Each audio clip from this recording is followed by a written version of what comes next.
Hello everyone, welcome back to my YouTube channel. And आज हम solve करेंगे class 10th science chapter 2 acid base and salt का question number 7। इससे पहले हमने chapter number 1 chemical equation and reactions के जितने भी इन बिटवीन बुक के क्वेश्चन थे एंड एक्सरसाइज वाले क्वेश्चन थे वो सारा का सारा हमने देखा था एंड बहुत ही ईजी वे से सॉल्व किया था। एंड इसके बाद जो एसिड बेस के जो इंडेक्स क्वेश्चन थे उसे भी हमने देखा। देन ये हम कर रहे हैं एक्सरसाइज के क्वेश्चंस जो कि 6 से पहले ही हो चुके हैं एंड उसका लिंक आपको डिस्क्रिप्शन बॉक्स में भी मिल जाएगा। अब हम स्टार्ट करेंगे क्वेश्चन नंबर 7 से। तो क्वेश्चन नंबर 7 की ओर मूव करने से पहले मैं बताना चाहूँगा कि अगर आप मेरे चैनल पर नए हो, चैनल को लाइक, सब्सक्राइब एंड शेयर करना मत भूलिएगा, क्योंकि जो हमने ये सीरीज स्टार्ट किया है ये सीरीज़ का नाम है NCERT सीरीज। एंड इसमें क्या होगा, जितने भी क्लास 10th के जो साइंस के जो आपके बुक में क्वेश्चन आंसर गिवन है वो सारा का सारा हम देखेंगे एंड समझते हुए चलेंगे। ठीक है। तो इस क्वेश्चंस में क्या है ना, पहले साइंस में क्या होता है कि अगर पहले आपको क्वेश्चंस का मीनिंग समझ में आना चाहिए, देन अगर आप फिर उसके बाद आंसर अगर आपको समझ में आ गया ना तो आप अपने लैंग्वेज में भी बना के लिख सकते हो। तो इसीलिए आप इसको रट्टा मारने की कोशिश ना कीजिएगा, समझते हुए आप याद याद करिए, आपको याद हो जाएगा। तो क्वेश्चन नंबर 7 क्या है, why does distilled water not conduct electricity whereas rain water does. यानी कि जो डिस्टिल्ड वाटर है, यानी कि वो क्या होता है, उसमें इलेक्ट्रिसिटी कंडक्ट नहीं होती बल्कि रेन वाटर में हो जाती है। ऐसा क्यों होता है? क्योंकि जो डिस्टिल्ड वाटर होता है ना वो एकदम प्योर फॉर्म में होता है एंड उसमें कोई भी आयंस होते ही नहीं है, इसलिए उसमें क्या होता है, जो हमारा इलेक्ट्रिसिटी है वो कंडक्ट नहीं होता।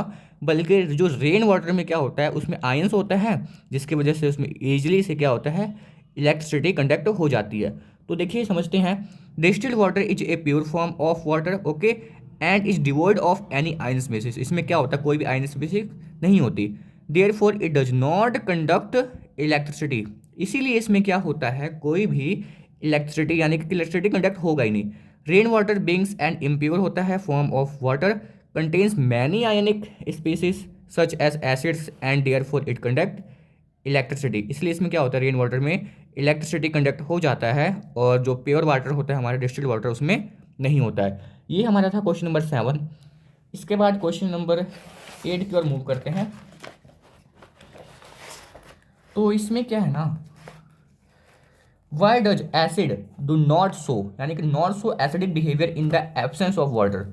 यानी कि एसिड वो चीज़ होती है ना जिसमें से H+ आयन से रिलीज हो। H+ आयंस कब रिलीज होगा, जब वो पानी में जाएगा, पानी में जाएगा फिर वो घुलेगा तो उसमें से क्या होगा, H+ आयन फॉर्म होगा। अगर पानी ही नहीं होगा, ना ही वो घुलेगा, ना ही वो H+ आयन फॉर्म करेगा, ना ही वो एसिडिक के जैसे वो बिहेव करेगा। सेम इसका भी वैसे ही है, acid do not show acidic behaviour in the absence of water because acids dissociate into hydrogen ions only in the presence of water. जो एसिड है वो जब ही डिसोशिएट करेगा जब उसके पास वाटर प्रेजेंट होगा। It is hydrogen ions that are responsible for the acidic behaviour. Hydrogen ion से रिस्पॉन्सिबल होता है किसी भी एसिडिक बिहेवियर को शो कराने में। तो ये था हमारा question number 8। Then question number 9 को मूव करते हैं।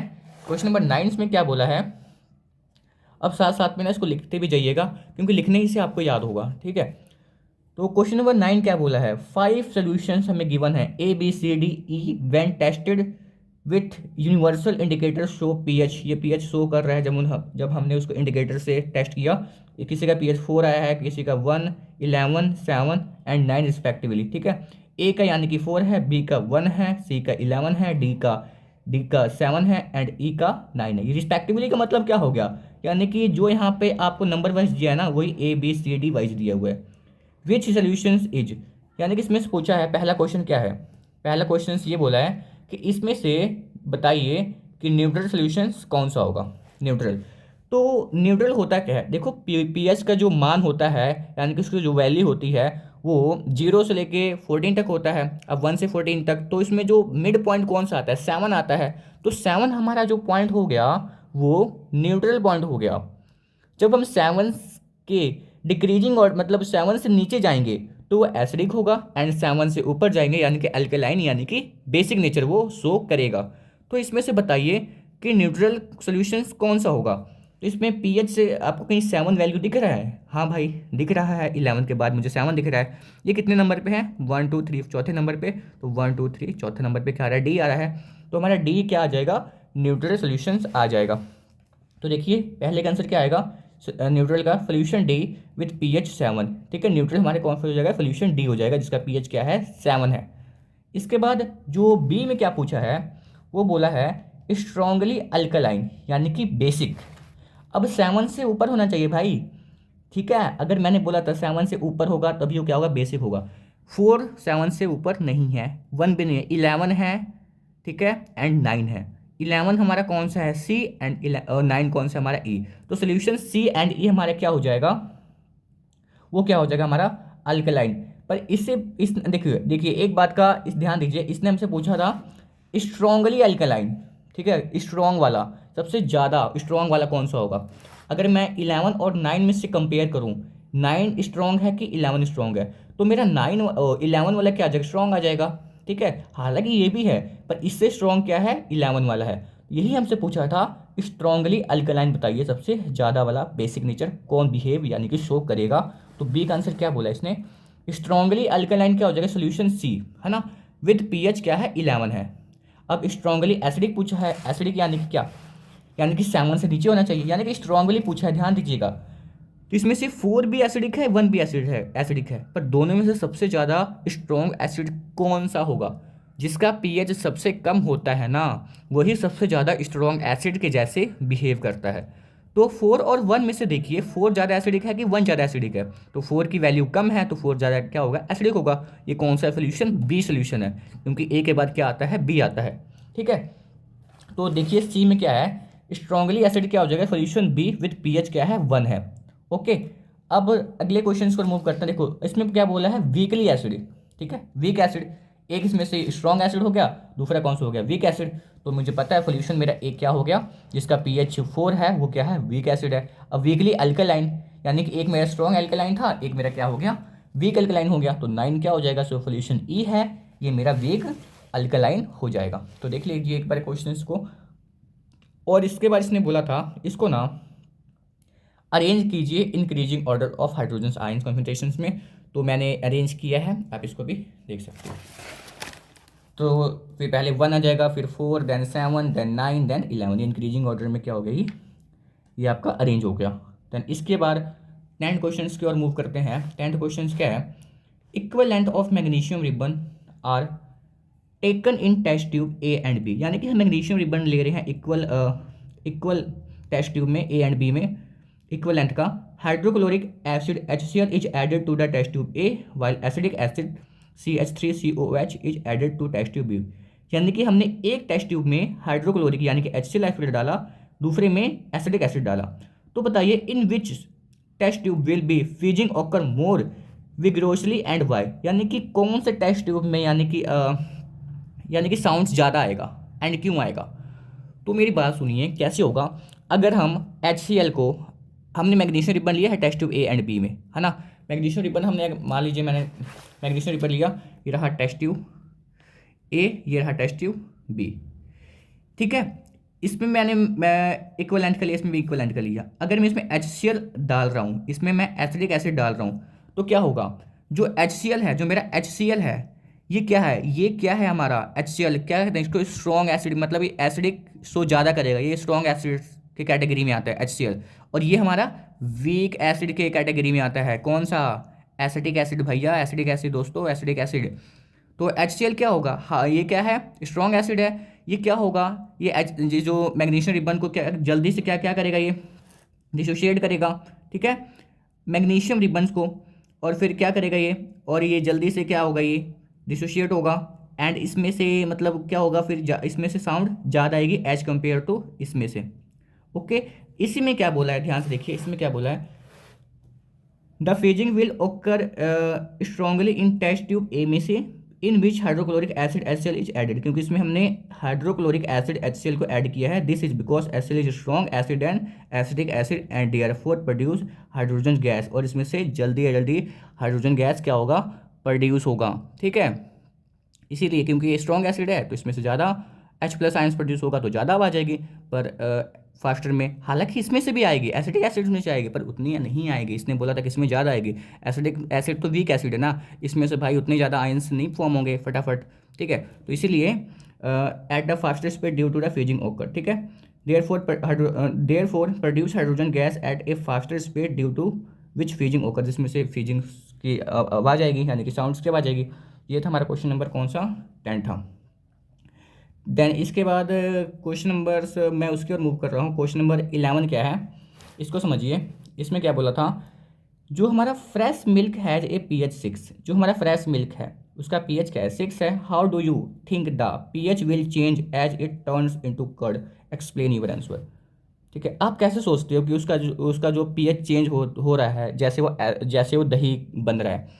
यानी कि हम दूध पीते हैं तो हमें क्या लगता है, खट्टा नहीं लगता है ना, उसका जो टेस्ट होता है, पर दही में लगता है। तो जो भी चीज़ अगर सोर इन टेस्ट होता है वो क्या होता है, एसिडिक होता है। तो हमें भाई बाई टेस्ट पता लग जाता है ना भाई एसिडिक है।